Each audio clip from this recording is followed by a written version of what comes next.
Praise the lord. Happy Christmas, merry Christmas. ప్రియ దేవుని బిడ్డలారా, మీ అందరికి కూడా 2024 సంవత్సరం క్రిస్మస్ శుభాకాంక్షలు మీ అందరికీ తెలియపరుస్తున్నాను. ప్రభువుకు మహిమ కలుగును గాక. చాలామంది ఈ దినమున క్రిస్మస్ ఆరాధన ఎంతోమంది చేస్తూ హ్యాపీ క్రిస్మస్, మేరీ క్రిస్మస్ అని అనేక ప్రాంతాల్లో అనేక మంది సువార్త ప్రకటిస్తూ దేవుని స్తుతిస్తున్నారు. మీ అందరికీ కూడా క్రిస్మస్ శుభాకాంక్షలు తెలియపరుస్తున్నా. ప్రియ దేవుని బిడ్డలారా, ప్రభువుకు మహిమ కలుగును గాక. హల్లెలూయా. దేవుని పరిశుద్ధ గ్రంథంలో నుండి కొన్ని మాటలు నేర్చుకుందాం. మత్తయి సువార్త 2వ అధ్యాయము 10వ వచనం చదవండి. దేవునికి మహిమ కలుగును గాక. వారు ఆ నక్షత్రమును చూసి అత్యానందభరితులై ఇంటిలోనికి వచ్చి తల్లి అయిన మరియను ఆ శిశువును చూచి సాగిలపడి ఆయనను పూజించి తమ పెట్టెలు విప్పి బంగారమును సాంబ్రాణిని బోళమును కానుకలుగా ఆయనకు సమర్పించి. Praise the Lord. ప్రభువుకు మహిమ కలుగును గాక. ప్రియ దేవుని బిడ్డలారా, ప్రార్థన చేసుకొని ముందుకు వెళదాం. పరిశుద్ధుడా నీకు స్తోత్రములు. చదవబడిన లేఖనము ద్వారా ప్రతి ఒక్కరితో మీరు మాట్లాడండి. అందరి హృదయాలను తెరవజేయండి. దేవవాక్యము నీది, ప్రజలు నీవారు. అందరి హృదయాలు తెరవజేసి మహిమ పొందమని యేసు నామమును ప్రార్థిస్తున్నాను తండ్రి, ఆమేన్. హల్లెలూయా. ప్రియ దేవుని బిడ్డలారా, ఇక్కడ గమనించినట్లయితే దేవుని యొక్క వాక్యములో ఎవరు వీరు? వారు ఆ నక్షత్రమును చూసి, అనగా యేసు ప్రభు పుట్టిన దినాలలో మరి తూర్పు దిక్కు నుండి ముగ్గురు జ్ఞానులు ఇక్కడ కనిపిస్తున్నారు. అంటే ముగ్గురు అని ఎలా చెప్పగలిగారంటే, ఆడ వాళ్ళు ఇచ్చిన గిఫ్ట్లు, ఆ బహుమానాలు బంగారము, సాంబ్రాణి, బోళమని 3 ఉన్నాయి కాబట్టి ముగ్గురుగా చరిత్రకారులు చెప్పగలిగారు. మొదటి జ్ఞాని ఎక్కడి నుండి వచ్చారంటే పర్షియా దేశం నుండి. రెండవ జ్ఞాని చూడండి అరబ్బు దేశం నుండి వచ్చినట్లుగా, మూడవ జ్ఞాని భారతదేశం నుండి వచ్చినట్లుగా చరిత్రకారులు తెలియపరుస్తున్నారు. ప్రభువుకు మహిమ కలుగును గాక. అయితే ప్రియ దేవుని బిడ్డలారా, బాలయేసును శిశువుగా ఉన్న ప్రభువుని వీరు ఆరాధిస్తున్నారు. Praise the lord.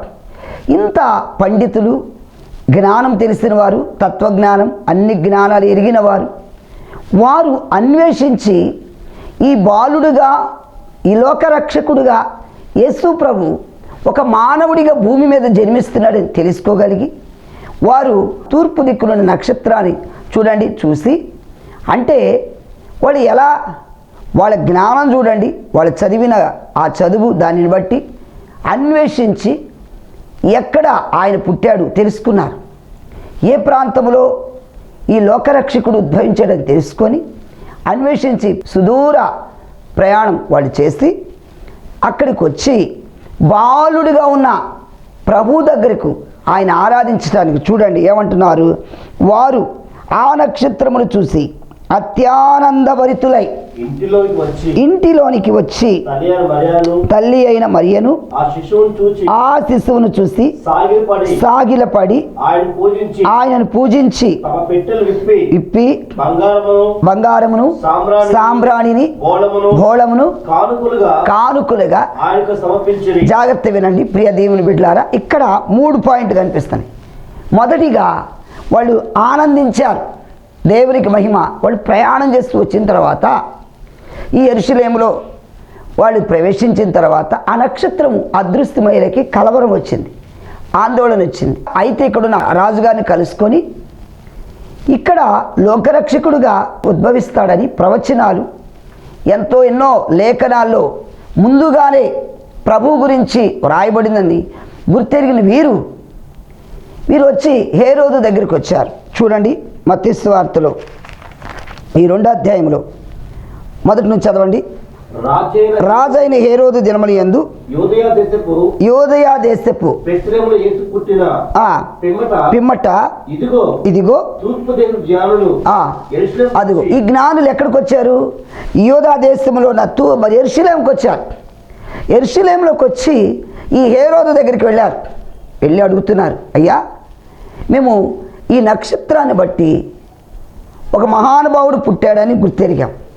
తెలుసుకున్నాం. అయితే ఈ దేశానికి రాగానే, ఈ ప్రాంతానికి రాగానే ఆ నక్షత్రం అదృశ్యమైంది, మాకేం తెలియలా.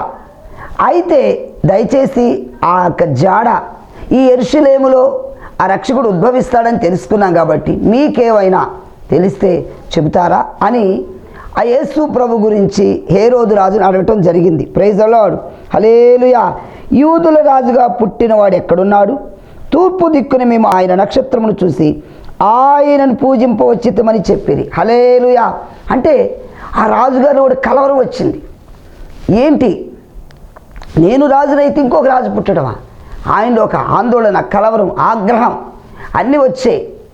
ఎలా అయినా సరే ఆ శిశువును సంహరించాలనుకుని ఆయనలో ఒక ఆవేశం వచ్చిందనమాట. ఏది ఏమైనా మొత్తానికి ఆ జ్ఞానులు చూడండి, వాళ్ళతో మాట్లాడి ఎక్కడ పుడతారు ఏంటి అనేది మొత్తానికి రాజుగారు ఇప్పుడు గ్రంథాలు విప్పారు. విప్పినప్పుడు 5వ వచనం చదవండి. అందుకు వారు యోదయ బెత్లెహేములోని నీవు యూదా ప్రధానులను ఎంత మాత్రం అల్పమైనదాను కావు, ఇశ్రాయేలును నా ప్రజల పరిపాలన అధిపతి. అదిగో శాస్త్రులను ప్రధానులందరినీ పిలిపించాడు. క్రీస్తు ఎక్కడ పుడతారు అని అడిగినప్పుడు వారందరూ ఆ గ్రంథాలు మరి ప్రవచనాలు అన్నీ చూసి చెప్పారు. యోదయ దేశంలో పలాను ప్రాంతంలో పుడతారని ముందుగానే వ్రాయబడిందని లేకే. అయితే హేరోదు అంటున్నాడు, సరే మీరు వెళ్ళి ఆ శిశువుని చూసి పూజించిన తర్వాత పూజించిన మరలా నాకు తెలియపరచను అన్నాడు. వీరు వచ్చారు. ఎందుకంటే చూడండి, బాలుడిగా ఉన్న ఆ ప్రభువుని ఆరాధిస్తున్నారు. ప్రియ దేవుని బిడ్డలారా, అంటే ఆయనలో అంత శక్తి మరి అంత కృప లేకపోతే ఆయన ఒక లోకరక్షకుడుగా ఉద్భవించాడని శిశువుగా ఉన్న ఆయన దగ్గరికి వెళ్ళి సాగిలపడ్డారు. కానీ వాళ్ళ తల్లిదండ్రులు ఉన్నారు, మరియను కానీ యోసేపును కానీ వారు అక్కడ పూజించినట్లు కనబడలా. ప్రియమైనటువంటి దేవుని బిడ్డలారా, దేవునికి మహిమ కలుగును గాక. హల్లెలూయా. చూడండి, మొదటిగా చూసినట్టయితే అత్యానంద భరితులై అనంది.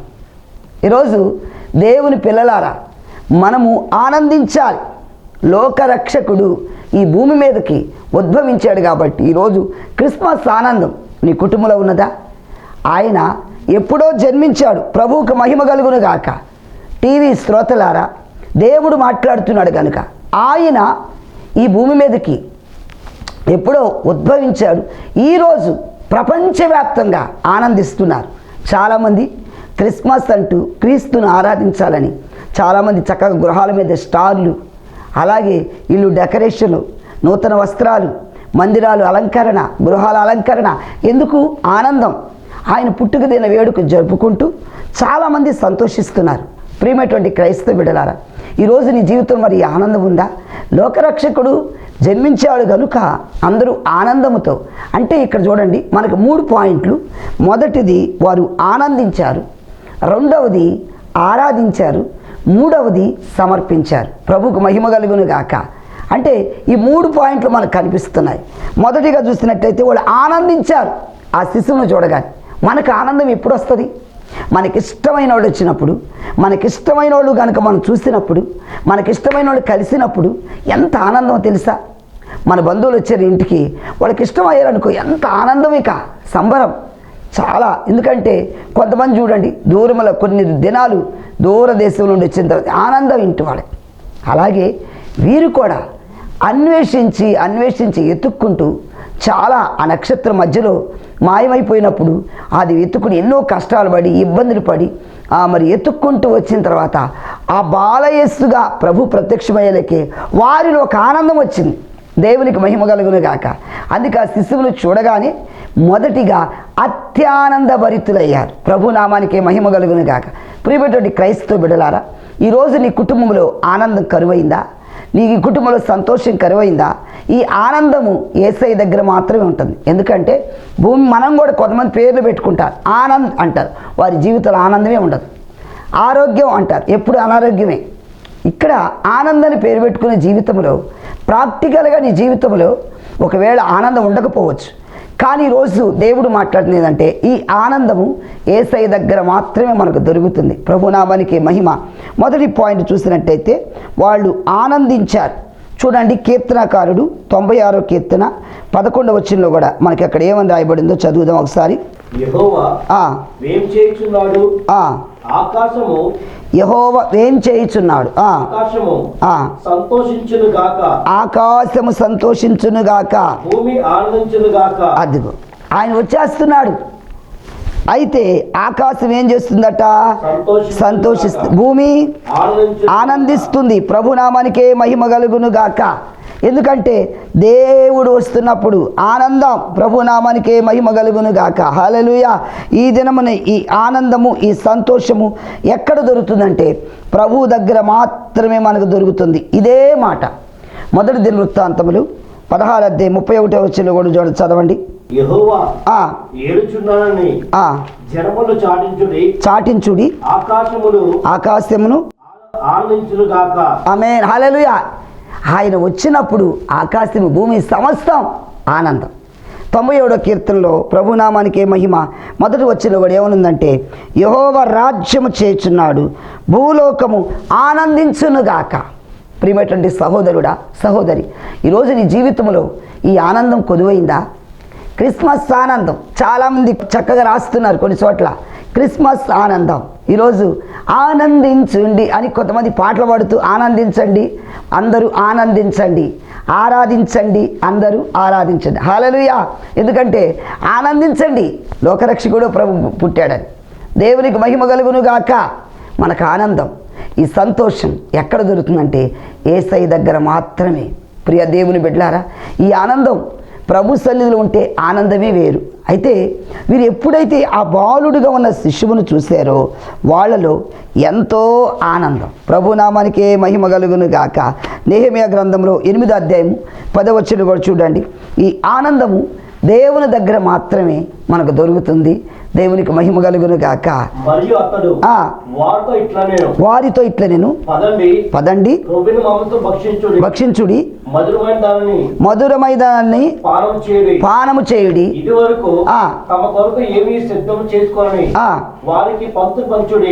పంతులు పంచుడి, ఏలయనగా ప్రతిష్టమాయను, దుఃఖపడకుడి.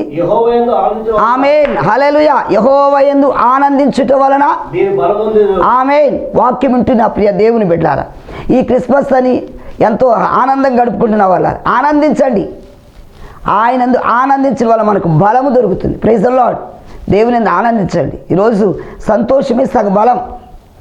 అది ఎక్కడ మనకు దొరకదు. ఈ ఆనందము, ఈ సంతోషము దేవుని యందు మాత్రమే మనకు దొరుకుతుంది కనుక ప్రియమైనటువంటి క్రైస్తవ బిడ్డలారా, దేవుని యందు మనము ఆనందించాలి.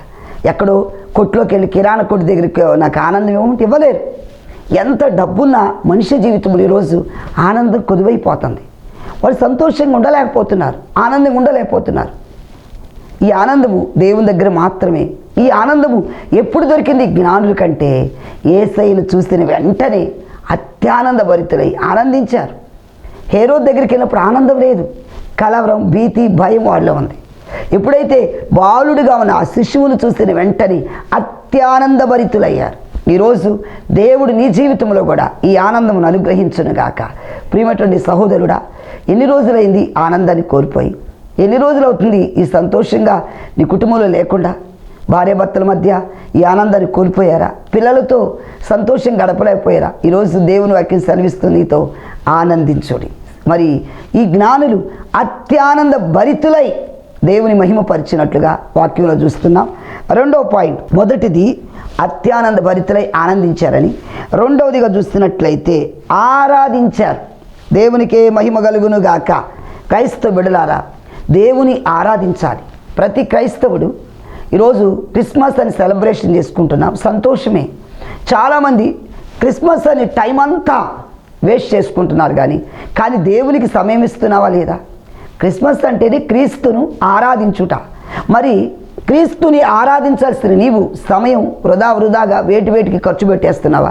ఈరోజు ప్రభువులు ఆరాధించడానికి అవకాశం ఇస్తున్నావా? చాలామంది అంటున్నారు క్రిస్మస్ సెలబ్రేషనే అని చేస్తూ మరి క్రీస్తుకి ఆరాధన లేదు, ఆరాధనకు సమయం ఇవ్వటం లేదు, వ్యర్థమైన వాటి యందు మనసు పెడుతున్నారు. కాబట్టి వాటిని ప్రక్కన పెట్టి ఎక్కువగా ఆయన ఆరాధించాలి. దేవునికే మహిమ. చదువుదాం ఇర్మియా గ్రంథం 26:2 కూడా చదవండి. యెహోవా ఆజ్ఞ ఇచ్చిందేమనగా, యెహోవా ఆజ్ఞ ఇచ్చినది ఏమనగా, నీవు యెహోవా మందిర ఆవరణము నిలిచి నేను నీకు ఆజ్ఞాపించిన మాటలన్నిటిని యెహోవా మందిరం ఆరాధించుటకై వచ్చు యూదా పట్టణమందరి పనికి పోము. వాటిలో ఒక్క మాట అని చెప్పగా విడవకూడదు. ప్రైజ్ ది లార్డ్, హల్లెలూయా. దేవుని యథార్థముగా ఆయనను ఆరాధించాలి. యోహాను సువార్త 4:22 చదవండి. అయితే యథార్థముగా ఆరాధించువారు ఆత్మతోను సత్యముతోను వచ్చే. హల్లెలూయా.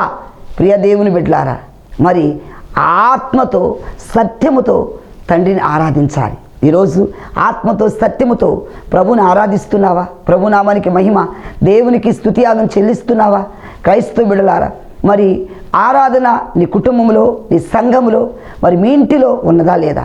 ఒకవేళ చూడండి, ఇక్కడ జ్ఞానులు చూసినట్లయితే వారు ఆరాధించారు. ప్రభునామానికే మహిమ కలుగును గాక. హల్లెలూయా. ఎందుకంటే 2వ దినవృత్తాంతముల గ్రంథం 29:28 కూడా చదవండి.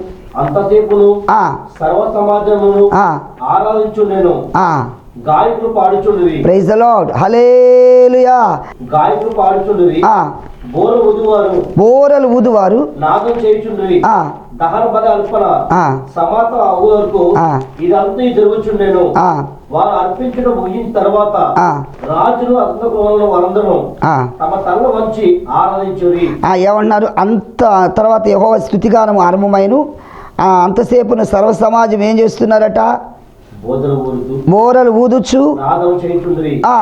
దహన బలి అర్పణ సమాప్తం అవ్వు వరకు ఇదంతా జరుగుచుండెను. దేవునికే మహిమ కలుగును గాక. హల్లెలూయా. ప్రియ దేవుని బిడ్డలారా, ఇక్కడ హిజ్కియా కాలంలో మందిరములో ఆరాధిస్తూ దేవుని స్తుతిస్తూ దేవుని మహిమపరిచినట్టు ఇక్కడ కనిపిస్తుంది. ఈరోజు మరి మందిరములో, నీ గృహములో దేవునికి ఆరాధన ఉన్నదా? ఆరాధన లేకపోతే ఆయన ఆరాధించాలి. దేవుని నామానికే మహిమ కలుగును గాక. మొదటిగా వారి అత్యానంద భరితులై ఆనందించినట్టు కనిపిస్తుంది. రెండో పాయింట్గా వారు ఆరాధించారు. మూడవదిగా వారు ఏం చేశారంటే దేవునికి మహిమ కలుగును గాక, వారి పెట్టెలు విప్పి బంగారమును, సాంబ్రాణిని, బోళమును ఆయన కానుకలుగా అర్పించారు. ప్రియ క్రైస్తవ బిడ్డలారా, చూడండి, 3 బహుమానాలు కనిపిస్తున్నాయి. ఈ బహుమానం అనేది ఎవరికి ఇస్తాం? చాలామంది చందాకి కానుకకు తేడా తెలియదు. కానుక అంటే విలువైనది, వాళ్ళు మనం గిఫ్ట్గా ఇచ్చేది. చందా అంటే భిక్షగాళ్ళకి ఎవరన్నా చందాలు ఇవ్వటము అది వేరు. చాలామంది తెలియక చందా చందా అంటారు. చందా దేవునికి మనం ఏంటి? ఒక అర్పణ. Praise the Lord. నీవే ఒక అర్పణగా మారాలి. దేవునికి మహిమ కలుగును గాక. ప్రియమైనటువంటి క్రైస్తవ బిడ్డలారా, ఆయనకు నువ్వేం సమర్పిస్తున్నావు? మొదటి జ్ఞాని చూడండి, ఆ వాక్యంలో చదువుదా. 10వ వచనం ఏముందంటే, మత్తయి సువార్త 2వ అధ్యాయంలో ప్రైజ్ ది లార్డ్, అత్యానంద భరితులై ఇంటిలోనికి వచ్చి తల్లి అయిన మరియను ఆ శిశువును చూసి సాగిలపడి ఆయనను పూజించి తమ పెట్టెలు విప్పి మొదటిగా బంగారం. మొదటి జ్ఞాని బాలుడిగా ఉన్న బాలయేసుకు సమర్పించింది ఏంటంటే బంగారం. బంగారం అంటే ఆ జ్ఞాని, అనంత జ్ఞాని మరి తెలుసుకొని, నువ్వు లోకరక్షకుడు ఉద్భవించావయ్యా, నువ్వు సామాన్యమైన మనుషుడు కాదు, నువ్వు రారాజువు, నువ్వు రాజ్యమేలేవాడు అని మొదట జ్ఞాని విలువైనది బంగారం. బంగారము ఈరోజు ఎక్కడ పెడితే అక్కడ పడేస్తామా? దేవుని పిల్లలారా, బంగారము చాలా విలువైనది. అంటే నువ్వు రాజువయ్యా, నువ్వు రారాజువయ్యా, ఈ బంగారము లాంటి తండ్రివయ్యని మొదటి జ్ఞాని. అంత తత్వజ్ఞానం, తెలివి, మంచి చదువు, ఈయన విద్య అన్నిట్లో ప్రావీణ్యత పొందిన జ్ఞాని యేసయ్య దగ్గరికి వచ్చి బాలుడిగా ఉన్న శిశువుకు సాగిలపడి నమస్కారం. Praise the Lord. సాగిలపడి నమస్కారం చేస్తూ మొదటి జ్ఞాని బంగారం సమర్పించారు. ప్రభువుకు మహిమ కలుగును గాక. చూడండి, మొదటి జ్ఞాని బంగారం ఇవ్వగలిగారంటే అంటే నువ్వు సామాన్యమైన వాడు కాదయ్యా, నువ్వు ఒక రాజు. ఎవరికి సాష్టాంగ నమస్కారం? పసిపిల్లవాడు ఉన్న వ్యక్తికి ఎవరైనా, ఇప్పుడు మన గృహాల్లో చూస్తున్నా, ఎక్కడైనా బాబు పుట్టారని బారసాల ఫంక్షన్ ఏం చేస్తారు, పిల్లోడి దగ్గరికి వెళ్ళి ఎవరు సాగిలు పడరు. కానీ ఇక్కడికి వచ్చి ఈ బాలుడిగా ఉన్న బాలయేసుకి జ్ఞాని ఎందుకు సాగిలు పడ్డాడు అంటే, అక్కడ మనం గమనించాలి, నువ్వు రాజు. ఆయన గుర్తించాడు, ఆయన గ్రహించాడు. ఆయన శక్తి తెలుసుకున్నాడు కనుక నువ్వు రారాజు అని మొదటి జ్ఞాని సాగిలపడి నమస్కారం చేసి బంగారం ఇచ్చారు. Praise the Lord. రెండో జ్ఞాని ఏమి సమర్పించారంటే సాంబ్రాణి. Praise the Lord. సాంబ్రాణి అనగా అంటే నువ్వు పూజార్హుడవు, నువ్వు అక్కడ మాత్రమే పూజకు అర్హుడవు, పూజించుటకు అర్హుడు మీరు మాత్రమే పూజార్హుడని రెండో జ్ఞాని సాంబ్రాణి. ఎందుకు సాంబ్రాణి పూజకు ఉపయోగిస్తారు?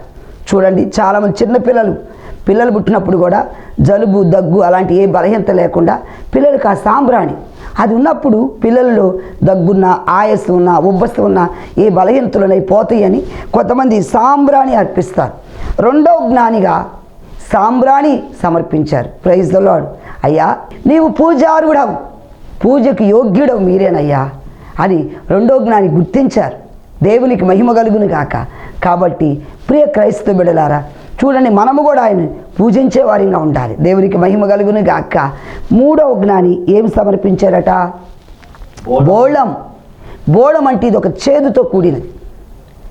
ప్రియమైనటువంటి సహోదరులారా, ఈ బోళాన్ని దేనికి ఉపయోగిస్తారంటే మరి అది ఒక చేదు పదార్థం. ఈ బోళం చనిపోయిన బాడీలకు చూడండి, ఆ బోళం అనేది అర్పించే ఇది ఒక బెరడు నుండి వచ్చింది, ఒక చెట్టు బెరడు నుండి తీస్తారు. ఇది చేదు, చాలా చేదు. ఈ చేదు అంటే ఈ చేదు పదార్థం ద్వారా కుళ్ళిపోదు, బాడీ కుళ్ళిపోదు. ఆ చనిపోయిన శవాల దగ్గర ఈ ఒక ద్రావకంలాగా అది పెట్టినప్పుడు బాడీ కుళ్ళిపోదు, పాడవదు. ఉదాహరణకు మనం ఏం చేస్తామంటే చనిపోయిన బాడీలకి ఉప్పు పెడతారు. ఉప్పు ఉంటే బాడీ కుళ్ళిపోదని చాలామంది ఆ బాక్సులు ఉప్పేసేస్తారు. అయితే ఈ మూడవ జ్ఞాని ఈ బోళమనే ఈ యొక్క కానుక ఎందుకు సమర్పించారంటే నీ దేహము కుళ్ళు పట్టనిది. అయ్యా నువ్వు యుగయుగాలు ఉండే దేవుడవు, నువ్వు సజీవుడవు. Praise the lord. హల్లెలూయా. మూడవ జ్ఞాని బోళమును అర్పించారు. దేవునికి మహిమ కలుగును గాక. అంటే ముగ్గురు 3 కానుకలు ప్రభువుకి సమర్పించారు. బంగారమును, సాంబ్రాణి, బోళమును. దేవునికి మహిమ కలుగును గాక. క్రైస్తవ బిడ్డల, ఈరోజు నువ్వేం సమర్పిస్తున్నావు ప్రభుకి? నీ హృదయాన్ని సమర్పిస్తున్నావా? ప్రభుని ఆరాధిస్తున్నా. క్రిస్మస్ అంటున్నా, మంచిదే. క్రిస్మస్ సంతోషం సెలబ్రేషన్ చేసుకోవడం మంచిదే. అయితే క్రీస్తుకు నీ హృదయంలో చోటు ఉందా లేదా? మరి క్రీస్తును నీ హృదయంలో చేర్చుకుంటున్నావా? ఆయనకి సమర్పించుకుంటున్నావా? చదువుదాం. దేవునికి మహిమ అర్పించారు వారు. దేవునికే మహిమ. మొదటి రాజుల గ్రంథం 8వ అధ్యాయం 5వ వచనం కూడా చదవండి. ఈరోజు యేసయ్యకు మనం ఏం అర్పిస్తున్నాం? ప్రభు నామానికి మహిమ కలుగును గాక.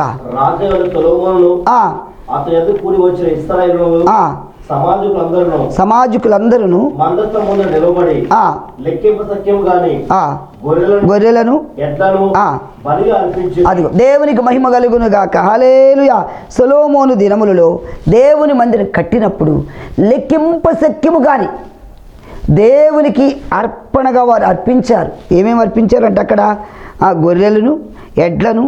Praise the lord. హల్లెలూయా. లెక్కింపశక్యము గాని వారు అర్పించారు.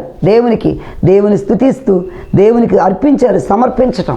ఈరోజు దేవుని పిల్లలారా, పాత నిబంధన ప్రకారం వారు ఇవన్నీ అర్పించారు. ఈరోజు క్రొత్త నిబంధనలో ప్రభుని ఎద్ద నుండి కోరుకుంటుంది ఏంటంటే నీ హృదయం అర్పిస్తున్నావా? Praise the lord. హల్లెలూయా. నీ జీవితాన్ని ప్రభుకు సమర్పించు. అదే గొప్ప బలియాగం దేవునికి. అదే ఒక సంపూర్ణ సమర్పణ, అదే అర్పణ. క్రైస్తవ బిడ్డలారు, యేసయ్య కొరకు నీవే ఒక అర్పణగా మారాలి. ఈ క్రిస్మస్ అంటే దేవునికి మహిమ కలుగును గాక. అదే దేవునికి ఇష్టము. ప్రభునామానికి మహిమ కలుగును గాక. హల్లెలూయా. కాబట్టి ప్రియ దేవుని బిడ్డలారా, ఇంకా చూసినట్లయితే మొదటి దినవృత్తాంతములు 16వ అధ్యాయంలో 1వ వచనం కూడా చూడండి. తీసుకొని వచ్చి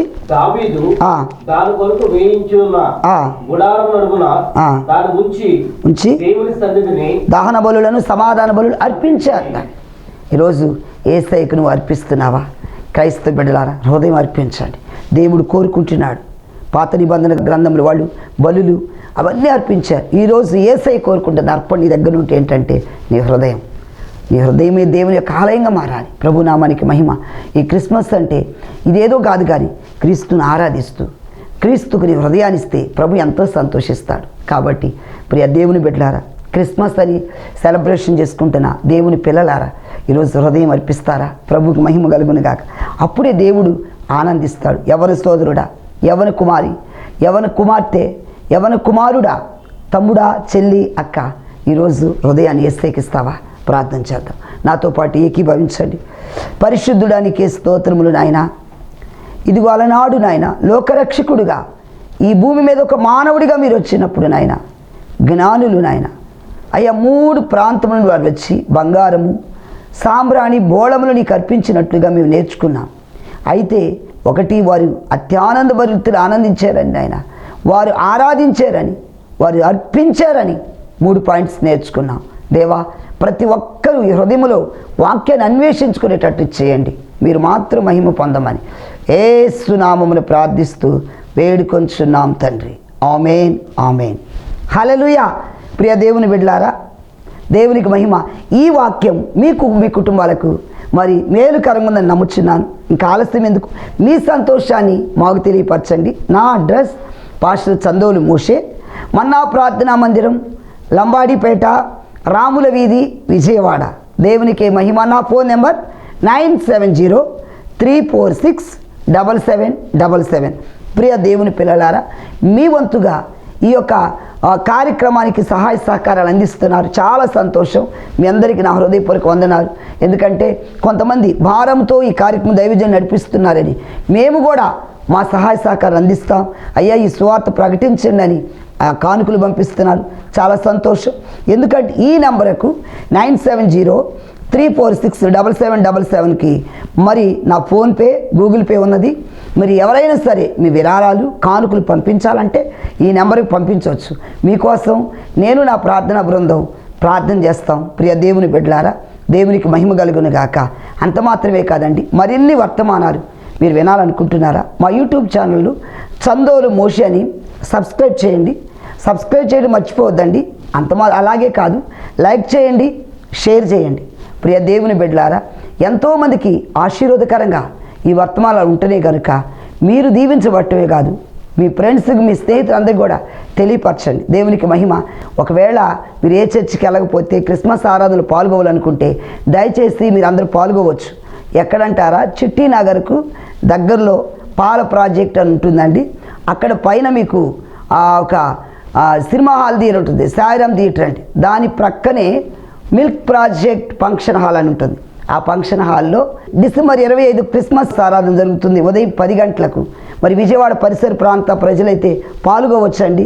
మీరందరి పాల్గొని క్రిస్మస్ ఆరాధనలో మీరు మేము అందరం ఏకమై ప్రభుని గణపరచుదాం. దేవునికి మహిమ కలుగును గాక. దేవుడు మనందరి ఆరాధన చూసి మహిమపరచబడాలి. మీ అందరికీ మరొకసారి happy Christmas, merry Christmas. Christmas శుభాలు మీకు చెప్తున్నాను. దేవునికి మహిమ. ఈ క్రిస్మస్ శుభాలతో మీ కుటుంబాలు ఆశీర్వాదకరంగా ఉండాలని కోరుకుంటున్నా. దేవునికే మహిమ కలుగును గాక. ప్రభువు మిమ్ములను, మీ కుటుంబాలను ఆశీర్వదించును గాక. God bless you. మరలా కలుద్దాం ప్రియ దేవుని బిడ్డలారా. అప్పటి వరకు సెలవు. Thank you.